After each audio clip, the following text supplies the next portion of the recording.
车子的电瓶经常没电打不着火是什么原因？刚好有个粉丝说他的车也有这个毛病，今天我过来看看能不能给他修好。我们上车先打火试试。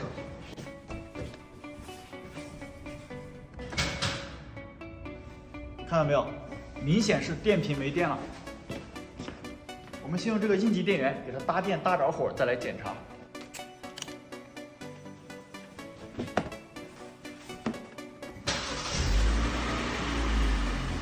OK， 打着了，你看问题的原因找到了，这个灯亮了，说明它的发电机不发电。我们出去测一下，看一下它的发电量。我们先用一个万用表测一下它的发电量。你看，现在只有12伏多，正常来说应该有13伏多才对，说明是它的发电机不发电。那下面呢，我们就把这个发电机给它拆出来，看看里边是什么情况。先把皮带拿掉。对了，我拍这条视频呢，主要是想尝试用最低成本解决我这台车的这个问题，不是教程，所以不要模仿。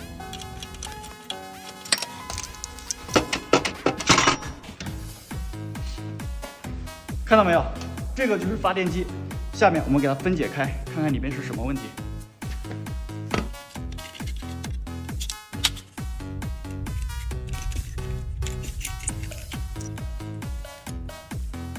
OK， 你看这个是碳刷架，这个滑环现在看上去就挺脏的，不知道是不是这里的问题。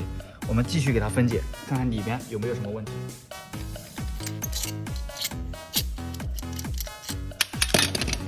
好，现在发电机已经打散了，大家可以看一下，这个是发电机的转子，这个是发电机的定子。转子转动切割磁力线就会产生交流电，然后经过这个整流器把交流电转化为直流电，最后供车上的用电器去使用。这个就是汽车发电机的工作原理。那刚才我已经测量过了，转子、定子以及整流器上的二极管都没有问题，唯一有问题的是这个位置。大家可以看一下，这个转子的滑环上面已经磨出了很多铁粉了，看到没有？而且这个滑环这里凹槽特别深，凹槽深的话就会导致碳刷跟这个滑环接触不好，接触不良就会导致发电机不发电。这种情况，如果你去 4S 店或者修理厂，他们会让你更换整个发电机总成。这个发电机总成价格特别昂贵，要几千块钱。今天呢，我们不换它，试试看能不能修好。这样的话，又可以帮车主省下几千块钱。我们用细砂纸把这个滑环给它打磨一下。好，这个滑环现在已经清理干净了，这个凹槽也基本上磨平了。下面我们把发电机组装回去，然后装车看看效果。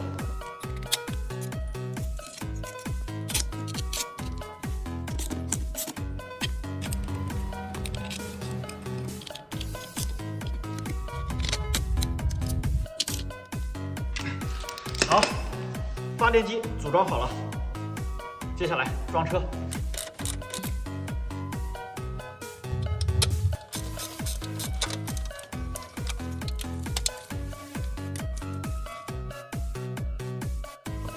好，这个发电机已经全部装好了，下面我们进车里面启动，看看刚才那个电瓶的报警灯会不会熄灭。一会儿如果熄灭的话，老铁们帮我点个小心心，支持一下。你看，就是这个灯，它会不会熄灭呢？接下来就是见证时刻的奇迹。看到没有？已经熄灭了。我们再到外边去测一下发电量。刚才是12伏多，我们修完之后看看发电量是多少。你看，已经变成13伏多了，这个问题已经彻底解决了。怎么样？是不是特别简单？关注我，以后有汽车的问题都可以来找我。